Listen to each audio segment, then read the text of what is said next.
Cette année, notre club a fait les choses en grand. Pour le week-end de la Pentecôte, un tournoi international a été organisé avec une équipe venant d'Italie, une équipe venant de Belgique et d'autres venant de Ville-de-France que j'ai dû demander à papa sa carte routière pour savoir où ça se trouvait. Yvon, le père de Yannick, qui est toujours à nos petits soins, a réussi à faire venir l'équipe de Saint-Étienne. Yannick n'en croit pas ses yeux. Il est fin fou. Saint-Étienne. Il est même venu à l'école avec son maillot vert Manu France. Le prof de sport lui a bien fait remarquer que Carnaval était passé depuis des semaines, mais Yannick, il s'en moque. Dans la vie, il y a Saint-Étienne et tout le reste ne compte pas. On ne parle plus que de ça, et effectivement, on se fout de tout le reste. Papa veut me parler. Norbert! Si ton prochain bulletin de notes ressemble au précédent, tu passeras le week-end de la Pentecôte à la maison. Ça ne te fera pas de mal de relire la gloire de mon père. Pas un mot de plus. Alors là, je n'ai pas affaire à maman. On n'est pas toujours d'accord, elle et moi, mais on arrive toujours à trouver un terrain d'entente. Je lui rajoute quelques bisous dans la journée, je rallonge les câlins le soir dans le lit et hop, le tour est joué.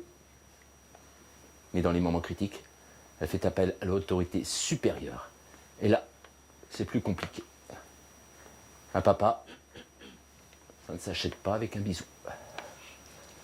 Pas question de louper ni le tournoi, ni Saint-Étienne. Concentration extrême à l'école. Dans la vie, il faut faire des choix. Oui, papa.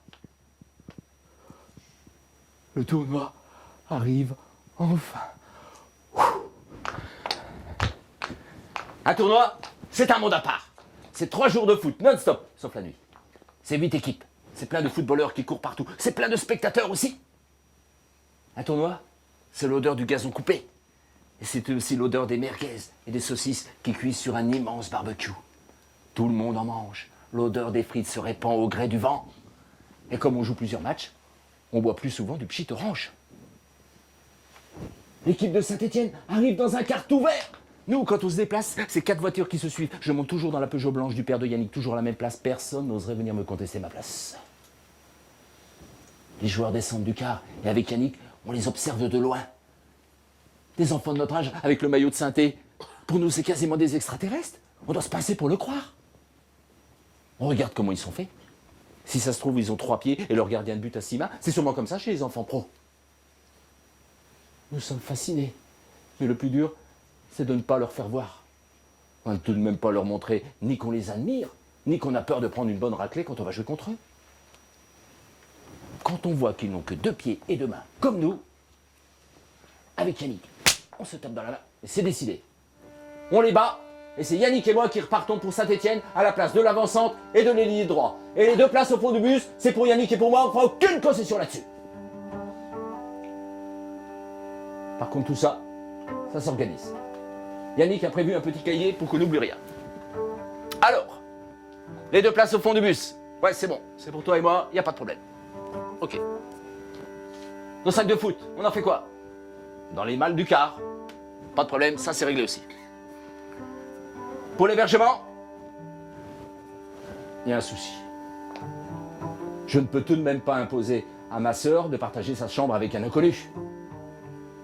Yannick décide donc que les 2 remplaçants iront dormir chez lui. Il a une grande chambre avec un lit double et pas de sœur.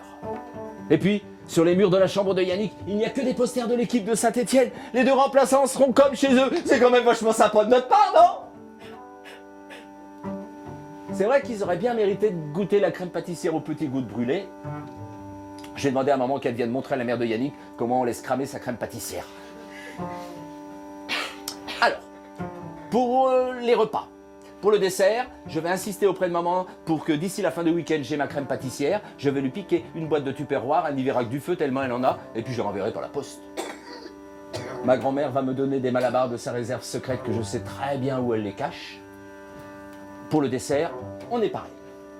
Pour la viande et les légumes, maman va me donner un petit peu d'argent de poche.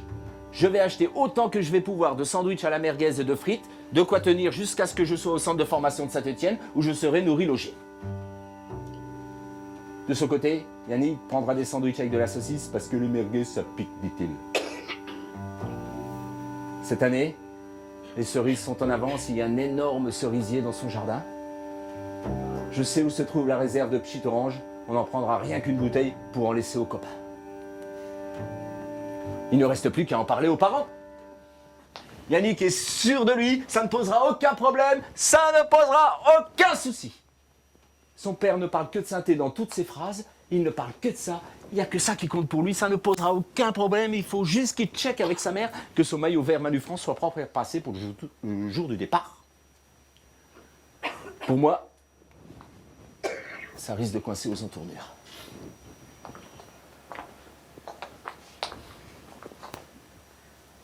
C'est pas simple les parents, hein?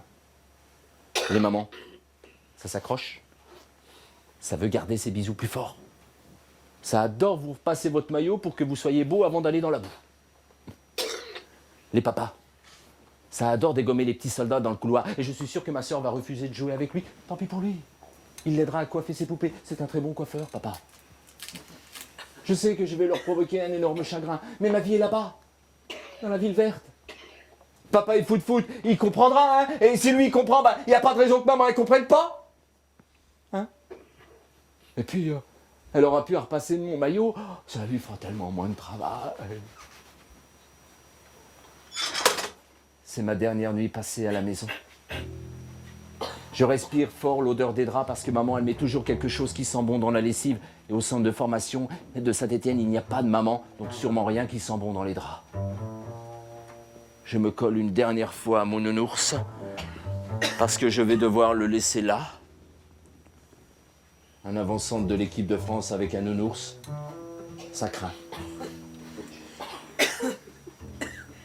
Pour montrer à papa que je suis studieux, je relis La gloire de mon père. Et là, je trouve la solution! À l'âge de 12 ans, comme moi, Marcel Pagnol refuse de rentrer de vacances, il veut rester vivre en Provence, il veut vivre en ermite, même qu'il fait une faute d'orthographe au mot ermite.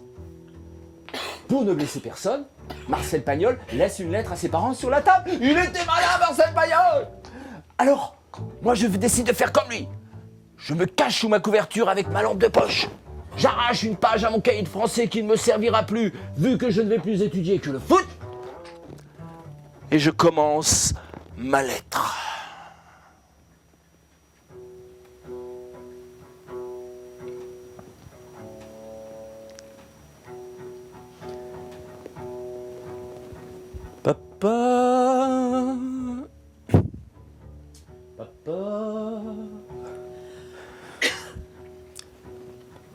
Papa, maman, j'aurais préféré vous le dire, mais je redoutais votre peine.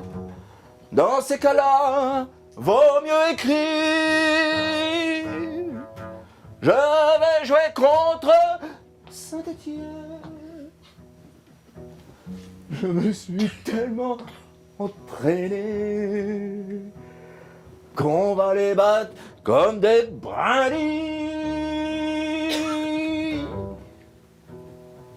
Du coup, moi, je vais remplacer leur avant-centre de pacotille, leur avant-centre de pacotille.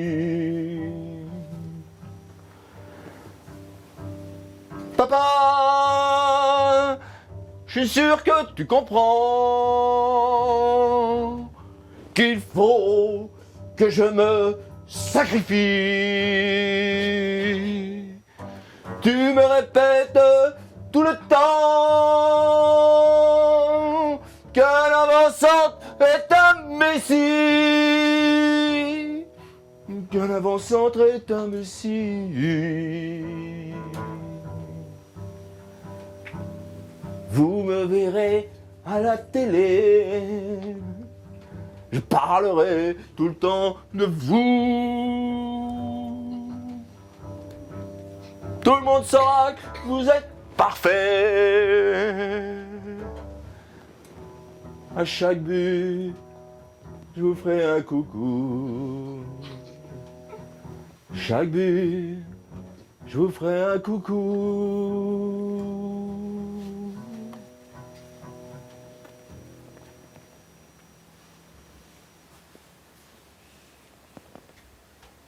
Quand je quitte la maison,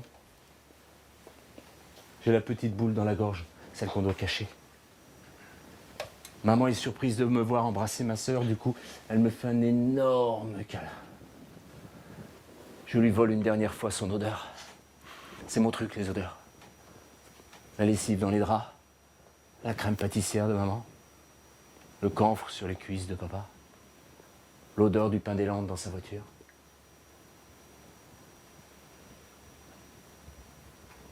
Je n'avais jamais remarqué que mon quartier était si beau. La promenade des bords de Loire, couverte de platanes, est magnifique. Je ne réponds pas à mon père qui me souhaite un bon match. Le regarder est impossible.